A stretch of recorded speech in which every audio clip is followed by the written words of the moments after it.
PM Modi ने आज की तरह 12 साल पहले भी जापानी पार्क में रैली की थी। तब से अब तक दिल्ली की सियासी तस्वीर कितनी बदल गई। दरअसल आज से करीब 12 साल पहले पीएम मोदी ने दिल्ली विधानसभा चुनाव के लिए रोहिणी के जापानी पार्क में एक रैली की थी। तब दिल्ली में शीला दीक्षित की अगुवाई में कांग्रेस की सरकार थी और आम आदमी पार्टी का कोई चुनावी अस्तित्व नहीं था।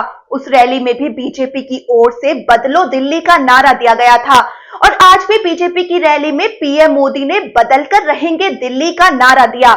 तब से लेकर आज तक दिल्ली में कांग्रेस का दौर खत्म हो गया और आम आदमी पार्टी पिछले 12 साल से सत्ता पर काबिज है। तब से लेकर बीजेपी विधानसभा के अंदर मुख्य विपक्षी दल की भूमिका में बनी हुई है। दिल्ली चुनाव में एक बार फिर से बीजेपी करीब 3 दशक का सूखा खत्म करने उतरी है और नारा आज भी 12 साल पुराना ही है। राजनीतिक तौर पर दिल्ली में क्या क्या बदला, सिलसिलेवार तरीके से आपको बताते हैं। 2014 से लेकर 2024 तक हुए लोकसभा के 3 चुनावों में दिल्ली की सभी 7 सीटों पर बीजेपी का कब्जा रहा। इससे पहले 2009 में कांग्रेस ने 7 लोकसभा सीटें जीती थी और यूपीए की सरकार केंद्र में बनी थी। लेकिन इसके बाद से लगातार तीनों चुनावों में दिल्ली की लोकसभा सीटों पर बीजेपी का कब्जा रहा है। हालांकि विधानसभा चुनाव के आंकड़े इससे अलग हैं। साल 2013 के विधानसभा चुनाव में 70 सीटों वाली दिल्ली में बीजेपी सबसे बड़ी पार्टी बनकर उभरी थी और उसे 32 सीटों पर जीत मिली थी। बावजूद इसके बहुमत से फिसल जाने की वजह से वो सत्ता से दूर ही रही। उस वक्त पहली बार चुनाव लड़ रही आम आदमी पार्टी को 28 और कांग्रेस को 7 सीटें मिली थी। इसके बाद आम आदमी पार्टी ने कांग्रेस का समर्थन लेकर दिल्ली में सरकार बनाई और पहली बार अरविंद केजरीवाल मुख्यमंत्री बने।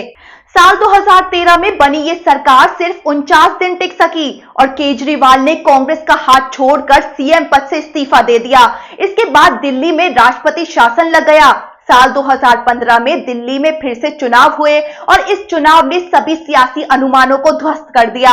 आम आदमी पार्टी ने रिकॉर्ड तोड़ 67 सीटें जीतकर इतिहास रचा और कांग्रेस शून्य पर सिमट गई। बीजेपी को इस चुनाव में 3 सीटें ही मिल पाई। इस तरह अरविंद केजरीवाल लगातार दूसरी बार दिल्ली के मुख्यमंत्री चुने गए। साल 2020 के चुनाव की बात करें तो इस बार भी आम आदमी पार्टी का शानदार प्रदर्शन जारी रहा और पार्टी को 62 सीटों पर जीत हासिल हुई। बीजेपी 8 सीटें जीतने में कामयाब हुई और कांग्रेस फिर से लगातार दूसरी बार अपना खाता तक नहीं खोल सकी।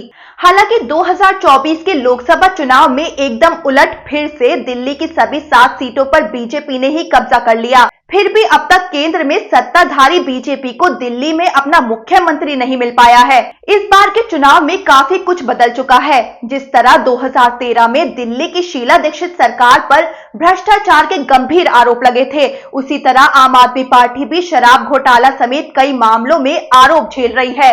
केजरीवाल, मनीष सिसोदिया समेत आम आदमी पार्टी के टॉप लीडर्स जेल में रहकर आ चुके हैं। यही वजह है कि बीजेपी और कांग्रेस भ्रष्टाचार को मुख्य मुद्दा बनाकर दिल्ली की सत्ता में वापस आने की भरपूर कोशिश में जुटी है।